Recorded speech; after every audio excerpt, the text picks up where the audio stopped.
The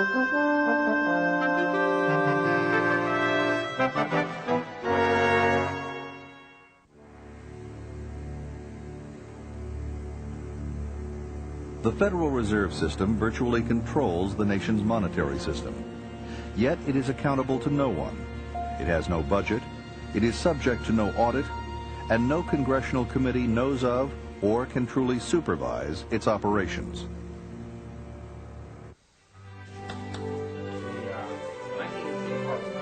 These are the words of the late Professor Murray N. Rothbard, economist and academic of the Ludwig von Mises Institute. The Institute is dedicated to the ideals of a free market and sound money. This program is dedicated to the memory of Murray N. Rothbard and his prolific work on money and banking.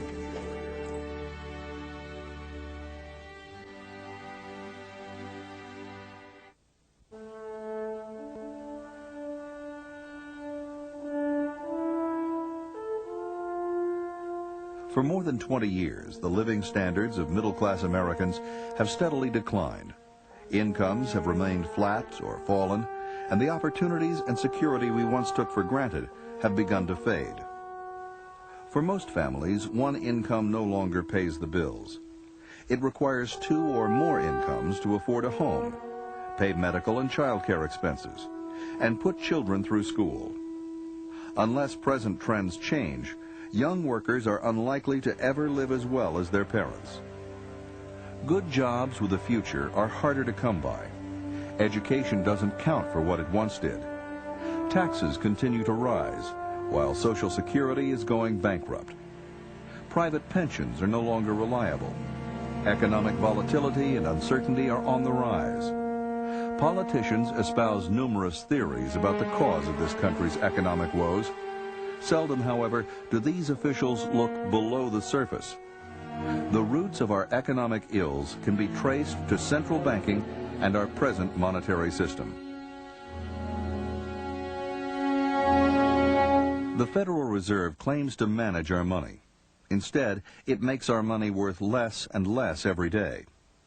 It has generated continuous and worsening business cycles and lowered our living standards. It's really no different from a burglar in your house wanting to steal your money. That's what the Federal Reserve does. It depreciates your savings, it takes away your economic security, and it ought to be treated as an institution that does that rather than something of alleged benefit. Money is supposed to serve as a reliable standard of economic value, not a source of instability.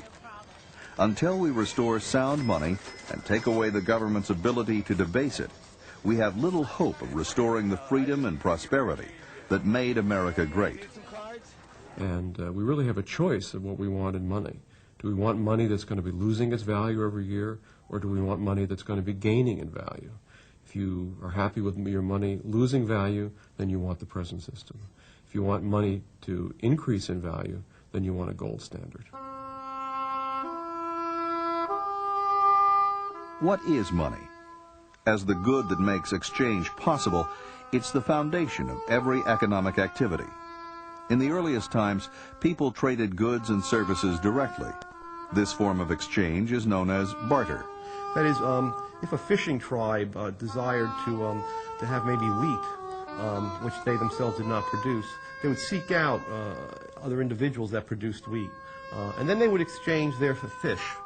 But barter had limitations in the marketplace. Well, actually, people perceived pretty quickly problems with that direct exchange.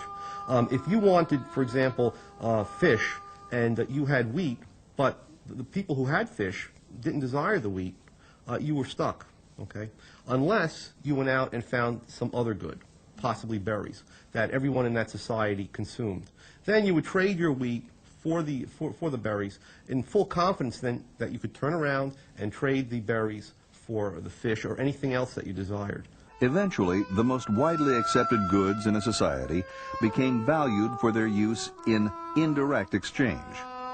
Money is simply another name for the most generally accepted medium of exchange.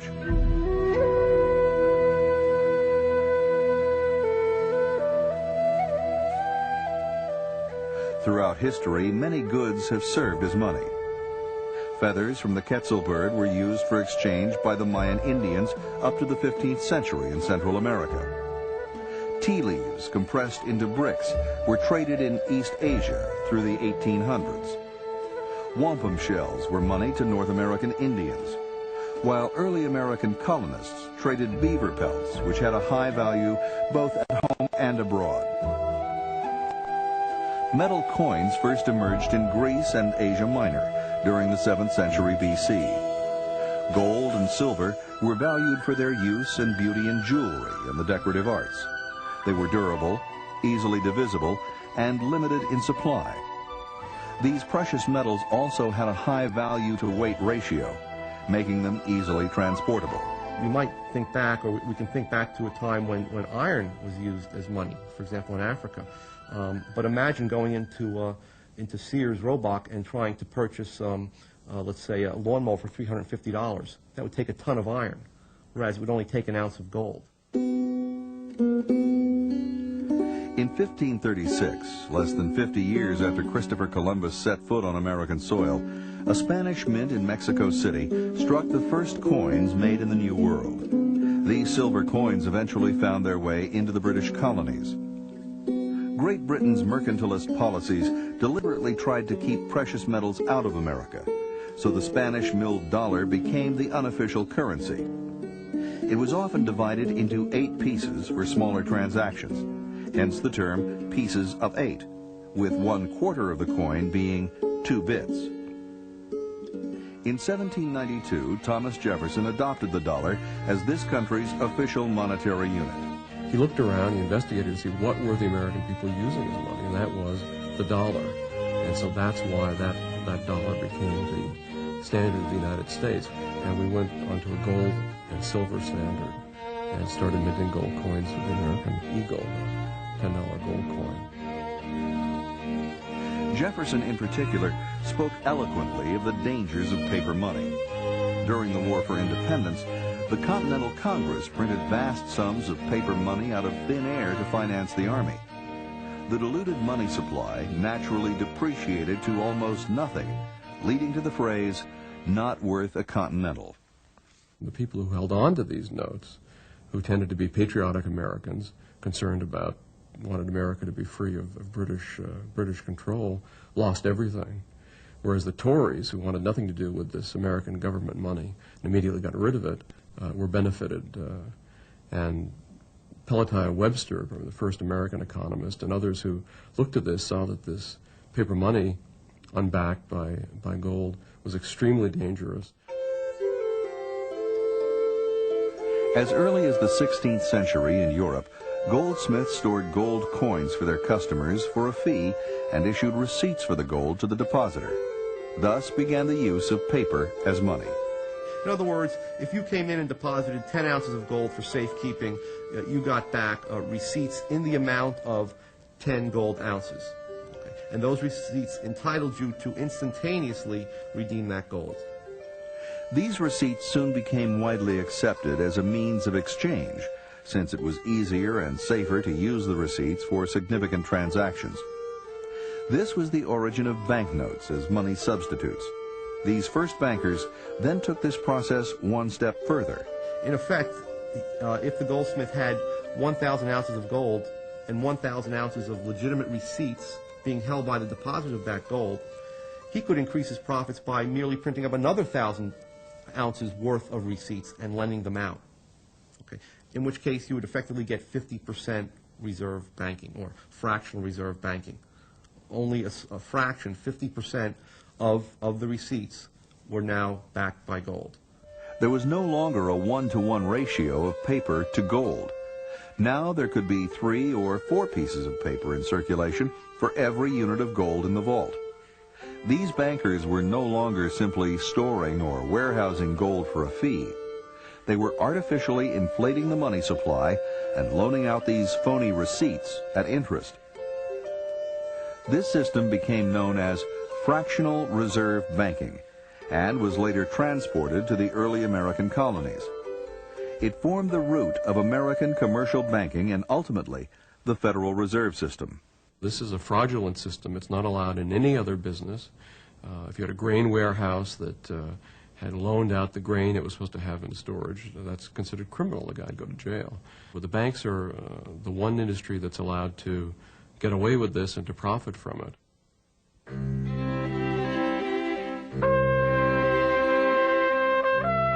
Alexander Hamilton became the first Treasury Secretary, and in 1791 set up the first Bank of the United States as America's central bank to expand the supply of paper money for the benefit of the government and the commercial banks. Alexander Hamilton believed in a strong central government, and he saw a central bank as one of the means by which the government could be centralized and by which its power could be expressed. Thomas Jefferson opposed this view. He saw a central bank as an undemocratic tool of the northeastern banking establishment. It was dismantled after 20 years. Jefferson was an opponent of a strong central government, and at all costs wanted to remove the central bank. In 1816, the federal government made another attempt to set up an inflationary central bank.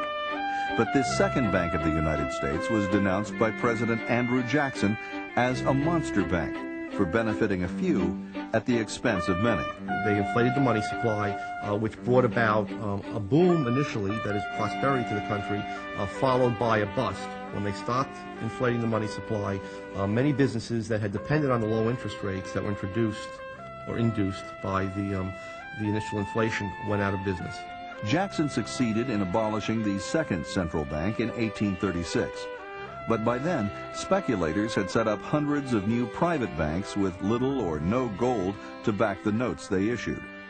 The nation's monetary system became more stable when the United States introduced a gold standard in 1834. The dollar was worth approximately 1/20th of an ounce of gold. The gold standard was understood by the Founding Fathers, by Andrew Jackson and others, as being a money of the people. That is, it was a hard money, a money that could not be tampered with, that could not be inflated to permit government expenditures skyrocketing. But by 1862, Abraham Lincoln needed to fund his invasion of the South. So once again, the government began to print up paper money. Basically, the United States went off the gold standard in order to finance the Civil War. Okay. And you'll find in history that almost every large war, every major war, has involved a departure from the gold standard, because the gold standard puts strict limits on government financing. Lincoln's notes became known as greenbacks because they were printed in green ink rather than the usual black ink on the reverse side. These so-called fiat notes were deemed legal tender by the government, but they were not redeemable in gold. Lincoln, under cover of war, issued tremendous numbers of greenbacks. Gold was still circulating, but people were forced to accept these greenbacks as if they were at par with gold. The government's power to print unbacked paper notes would later become the pillar of the Federal Reserve System.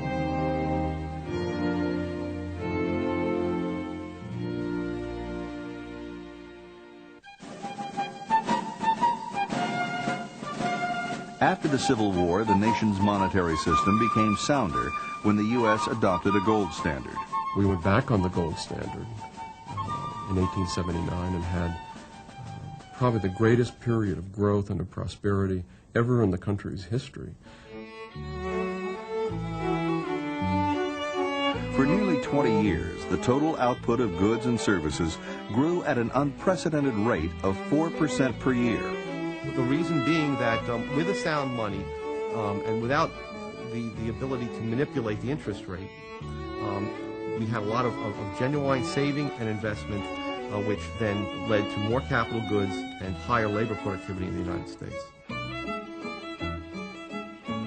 In the midst of this prosperity, the big industrialists and financiers were plotting to expand their empires with the help of government. With the passage of the Interstate Commerce Act of 1887, the large railroads succeeded in blocking their smaller competitors through regulation. The ICC was put in place in order to protect the railroad owners from competition. Okay? It was not the case that it was going to protect consumers or shippers. In fact, consumers were hurt because ultimately, with higher railroad rates, they were forced to pay higher prices for the goods and services that were shipped across the country. By 1896, they were poised to do the same thing with the banks. Two camps emerged as leaders in this economic war.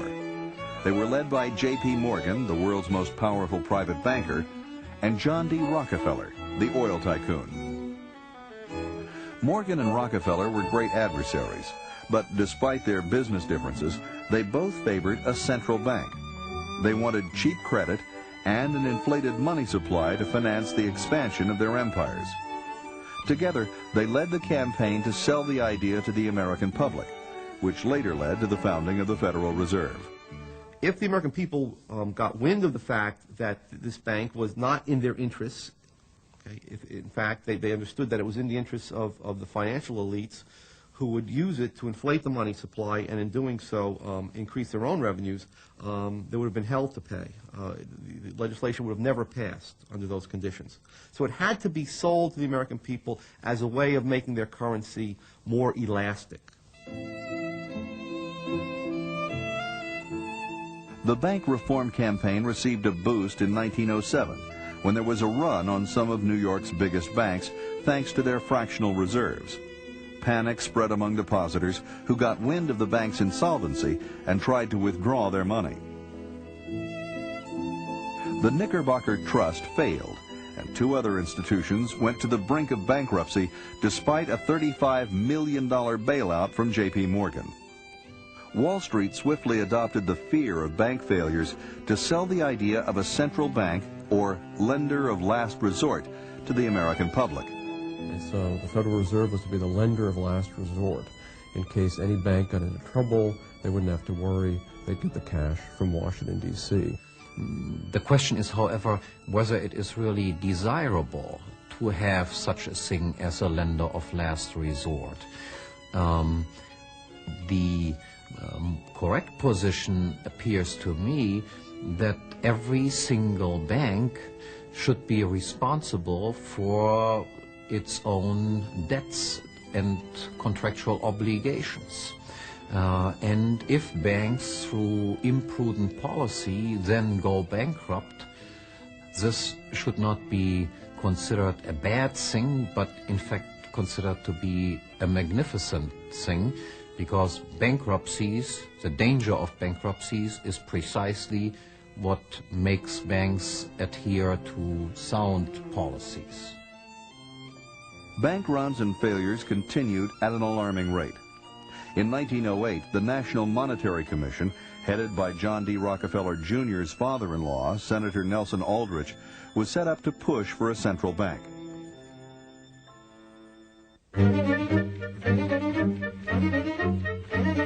In November of 1910, under the guise of a duck hunting trip, 6 men took a secret train ride to an exclusive private club on Jekyll Island, Georgia, to write a central banking act. The classified gathering read like a who's who of American banking. There were 2 Rockefeller men, Aldrich and Frank Vanderlip of the National City Bank of New York, 2 Morgan men, Henry P. Davidson from Morgan Bank and Charles D. Norton, president of Morgan's First National Bank of New York, Paul Warburg, a Kuhn Loeb partner, and Assistant Treasury Secretary A. P. Andrew, who was friendly to both camps. They spent a week at the luxurious club as Morgan's guests, crafting the proposals that would form the basis of the Federal Reserve System. It would be 3 years before their vision was realized.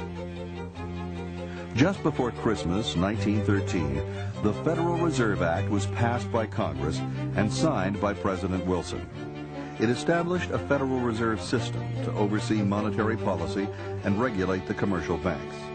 It's no coincidence that the Federal Reserve System was established by the Wilson administration. This was the height of the Progressive era, a time of tremendous government expansion of special interest deals in Washington.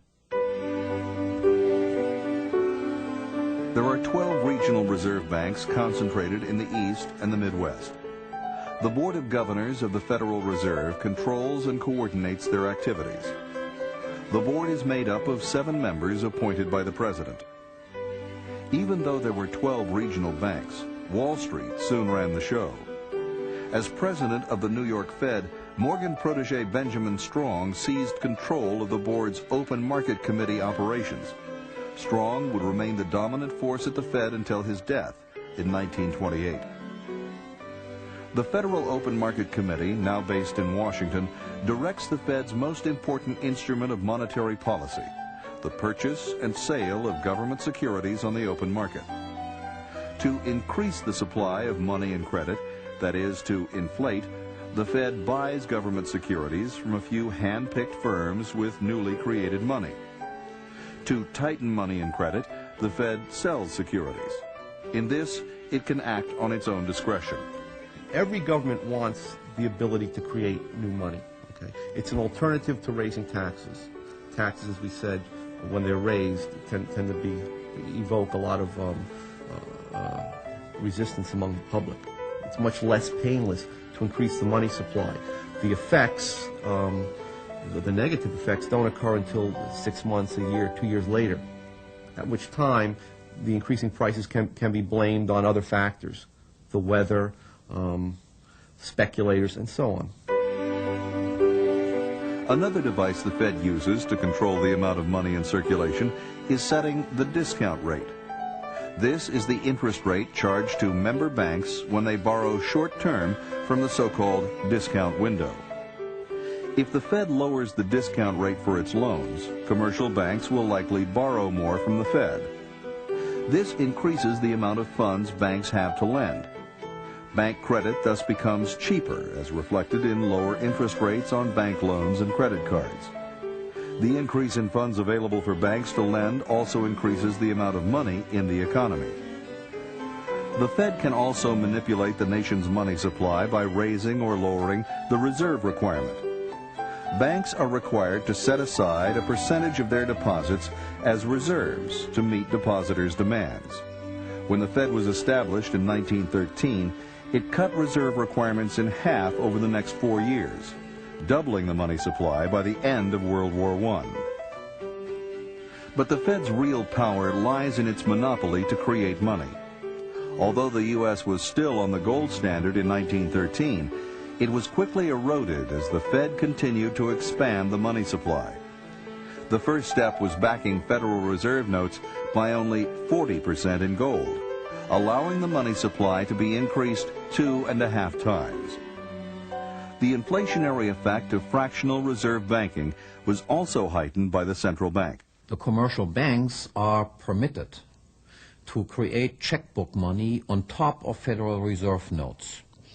That is to say, the commercial banks are only obliged by law to hold reserves in the form of Federal Reserve notes of 10% to back all demand deposits that they have. 90% of their demand deposits are backed by nothing. The Federal Reserve System adds another inflationary layer to an already unstable banking system. For example, if the central bank has $100 worth of gold reserves in its vaults and a 10% reserve requirement, it can print up $1,000 of new notes and deposits, which become the reserves of the commercial banks. The commercial banks take this $1,000, and if they're required to hold 10% again in reserve, they can multiply the $1,000 into $10,000 through fractional reserve loans. So an inverted pyramid is created with $100 worth of gold or real money at the bottom and $10,000 of inflated paper money at the top. As this $10,000 in new paper money circulates in the economy, it drives prices up, therefore reducing the buying power of ordinary citizens. When they spend that money, the people who get the new money first and are able to buy products with it benefit, and the people who get it at the end lose, because when they go to spend it, prices have already gone up, and so they're able to buy less. And so there's a transfer of wealth and of power from some segments of the economy to others because of the actions of the central bank. And basically those who benefit are the government itself, big banks, and government contractors, and anybody who's closely associated with the federal government. By making enormous amounts of credit easily available, the Fed can also drive down interest rates, sending out the wrong signal to investors. It sets in motion an unsustainable investment boom that carries with it the seeds of its own destruction. It's this business cycle that is ultimately responsible for economic disasters such as the Great Depression. Soon after the Federal Reserve was established, the U.S. entered World War I. Once again, the government temporarily abandoned the gold standard to print more money to finance the war effort. The U.S. government borrowed heavily, and the national debt ballooned from $1 billion to $27 billion. A sharp spike of inflation followed. This set off a cycle of rapid expansion and contraction in the economy. To dampen the overheated economy, the Fed halted its inflation, causing interest rates to nearly double over the next 18 months.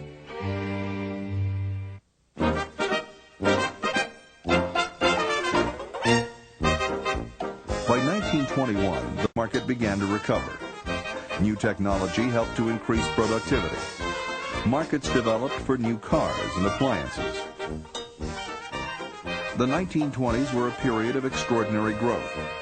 But behind the scenes, much of this growth was distorted by a Fed-generated inflationary credit expansion. This was the Roaring '20s. This was a period of increasing affluence. That hid the inflation from American economists.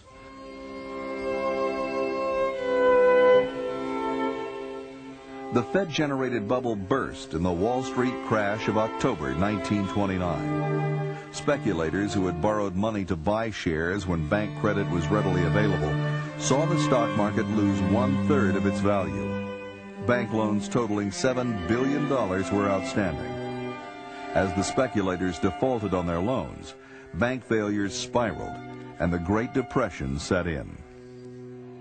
Depositors lost their bank accounts, both their savings deposits and checking deposits. They saw them disappear into thin air. In 1932, Franklin D. Roosevelt was elected president and quickly implemented a New Deal policy of spending us to prosperity. Even though we needed lower taxes and lower spending, his administration would seek unprecedented amounts of money to finance its big government programs. In his inaugural speech on March 4, 1933, Roosevelt vowed to put an end to poverty and the unemployment lines and get people back to work. It didn't work. The Depression got worse, thanks to increased central planning. FDR only succeeded in making the monetary system even less sound. Just after taking office, the president declared a 4-day nationwide bank holiday, absolving the bankrupt fractional reserve banks of any need to repay their depositors. But before the banks reopened, the Roosevelt administration had to come up with a scheme that would lead people to believe that new deposits would be safe. It created the Federal Deposit Insurance Corporation to lull the public into a sense of security. In reality, the Federal Deposit Insurance Corporation holds just 0.5% of all the deposits it insures. But what people are counting on is that the Fed, as the lender of last resort, would step in and print whatever money would be necessary to prevent a massive bank run.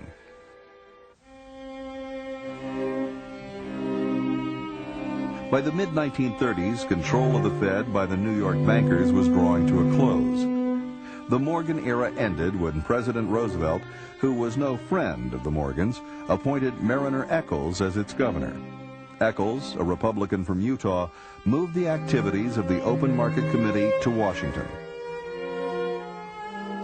President Roosevelt was on hand for the dedication of a new $3.5 million building to house the Fed. I dedicate this building today to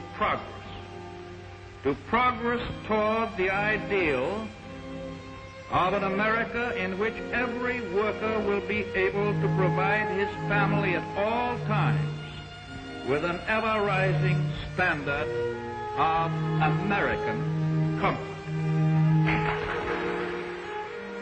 1933 also marked the beginning of the end for the gold standard.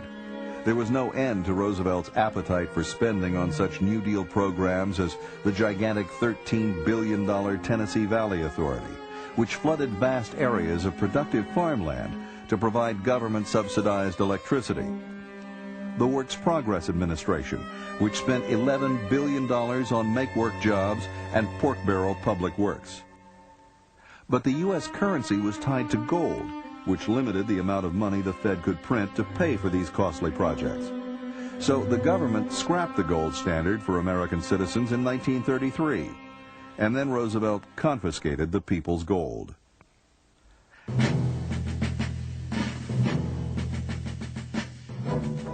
As in World War I, the warring parties in the Second World War abandoned the gold standard to finance the war with central bank-generated inflation. After the war, there was an attempt to use the prestige of the gold standard to establish a global inflationary system. The world's financial leaders met at Bretton Woods in New Hampshire under the direction of the famous economist John Maynard Keynes. Their idea was to set up a new international monetary system that would have both gold and inflation. Under this system, the U.S. dollar would be redeemable in gold, but only for foreign official institutions, central banks and foreign governments, at the rate of $35 per ounce. All other currencies would have fixed exchange rates with the U.S. dollar, and they would be redeemable in U.S. dollars. The New York Times editorialist Henry Hazlitt was one of the first to realize that this semi-gold standard would not succeed. Even from the very beginning, it was doomed to failure, and this very outstanding journalist at that time, Henry Hazlitt, predicted it wouldn't work, because he says the temptation will always be that the government will print more money because they will accept these dollars and they won't demand the gold and won't hold the government in check. And he was absolutely right. During the 1960s, the U.S. government was trying to meet the cost of massive social welfare programs at home and the Vietnam War abroad. By printing more money, President Lyndon Johnson believed, the U.S. government could accomplish its goals without raising taxes, which may have caused a taxpayer revolt. In other words, it could have both guns and butter. We will make sure that every dollar is spent with the thrift and with the common sense which recognizes how hard the taxpayer worked in order to earn it. But the more money the U.S. printed, the more it eroded the value of the dollar. Nervous foreigners began redeeming their dollars in gold, as they were entitled to do under the Bretton Woods Agreement. After paying out billions in gold, the U.S. was left with $36 billion worth of outstanding debt to foreign creditors and gold reserves worth just $18 billion. Rather than stop the inflation, in 1971, President Richard Nixon refused to redeem any more dollars. I directed Secretary Connally to suspend temporarily the convertibility of the dollar into gold or other reserve assets, except in amounts and conditions determined to be in the interest of monetary stability and in the best interest of the United States. It was the death knell for the Bretton Woods semi-gold standard, and a triumph for the Federal Reserve. The dollar would no longer have even the illusion of a fixed value against other currencies. It would float against them, causing even more dislocation in foreign trade and massive uncertainties for businessmen. Worse, the final check on dollar creation disappeared, creating endless possibilities for inflation. It's running at more than 300% since 1971, thanks to the Fed's power to create money out of thin air and to insured deposits. No U.S. federal budget has been balanced since it abandoned the gold standard. I don't think that that's something that enhances the efficiency of our economy. I believe that the best money is a market-determined money, okay, such as the gold, such as we had under the gold standard. In order to get back to a market-determined money, the Fed has to be abolished. There is not now, nor has there ever been, any direct control over the Fed by the President or Congress. The meetings of the Federal Reserve Board are held in secret, and nobody knows exactly what goes on. If you watch the business report every night, commentators are constantly speculating about what the Fed might do. All eyes were on Washington today as the Federal Reserve met to decide the future direction of interest rates. Most economists expect the Fed to leave monetary policy unchanged. It has spawned a whole industry of Fed watchers who try to second-guess the Fed. The Federal Reserve has been surrounded by secrecy ever since its planning, its installation, and its operations to the present day. And the reason is because they can't tell the truth. If they told the truth, there'd be a revolution and there'd be a bunch of Americans there ready to all toss them out of the building. A recent attempt to open the Fed to public scrutiny came in 1993. The head of the House Banking Committee, Representative Henry Gonzalez of Texas, called for an independent audit of the Fed's operations. He wanted the proceedings of the Open Market Committee videotaped, with detailed minutes released within a week instead of vague summaries issued several weeks later. Gonzalez also proposed that the president choose the 12 heads of the Fed's regional banks instead of powerful bankers. Predictably, Fed Chairman Alan Greenspan resisted the changes. What was surprising was President Bill Clinton's position. He declared the reforms would, quote, run the risk of undermining market confidence in the Fed.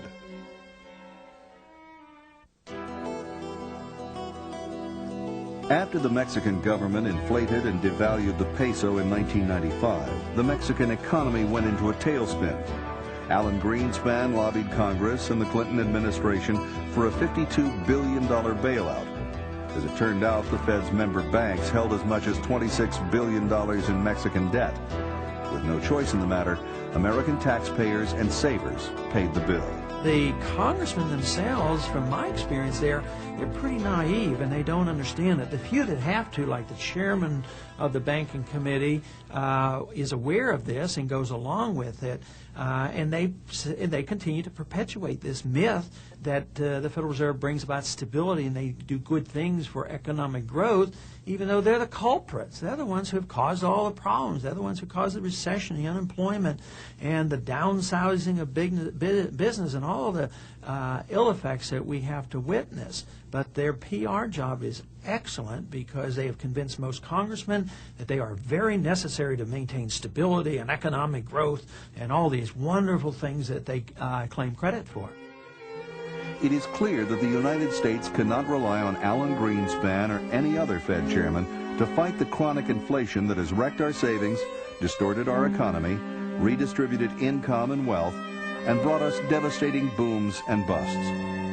Despite the established view, Greenspan, the Fed, and big commercial bankers are not the inflation fighters they pretend to be. The Fed and its allied banks are not part of the solution to inflation in the business cycle. They are the problem itself. To limit chronic inflation and boom-bust business cycles, the currency must be backed 100% by gold. That would remove the Fed's ability to print money, which amounts to no more than legalized counterfeiting. Instead, there would be a monetary system where gold serves to anchor the dollar, rather than the fiat reserves created by the Fed. If we were to establish a real gold standard, the average American family would benefit tremendously. First of all, there'd be more jobs, better jobs, more secure jobs, more business opportunities, no more business cycle, no more recessions and depressions. People's savings would be secure. You wouldn't have to worry if you put away money for your old age that its value would be stolen by the central bank and by the central government as they are today. Under a 100% gold standard, there would be no place for fractional reserve banking. For checking accounts and other demand deposits, the banks would keep reserves on hand to meet depositors' claims. Banks would receive a fee from their customers for keeping their gold. In loan banking, investors would hand over their money for a fixed period of time to earn interest. Once the gold standard is in place, individual bank depositors would always have access to their money, and investors would be kept informed of their balance sheet. And at a national level, a tight rein would be kept on government spending. You have relatively price stability. You have a stable purchasing power for the money. You eliminate the business cycle. You have reasonable interest rates rather than gyrating interest rates, and you get rid of the political manipulation of interest rates and political manipulation of the money supply. And this then preserves wealth and builds wealth and allows for economic growth. It's as simple as this. Sound money means economic prosperity and limited government. Unsound money means inflation, recessions and depressions, and big government. What sort of system do we want for our families? Don't we want prosperity and security that we can hand on to future generations? Transition to a gold standard will not be easy, but as Murray Rothbard put it, the alternative is much worse. Since 1980, the Fed has enjoyed the absolute power to do literally anything it wants. To buy not only U.S. government securities, but any asset whatever. To buy as many assets and to inflate credit as much as it pleases. There are no restraints on the Federal Reserve. The Fed is master of all it controls. For more information on the Federal Reserve, write the Ludwig von Mises Institute, Auburn, Alabama, 36849-5301, or call area code 334-844-2500. Also available from the Mises Institute is The Case Against the Fed, an insightful examination of the Federal Reserve's operations by Murray N. Rothbard.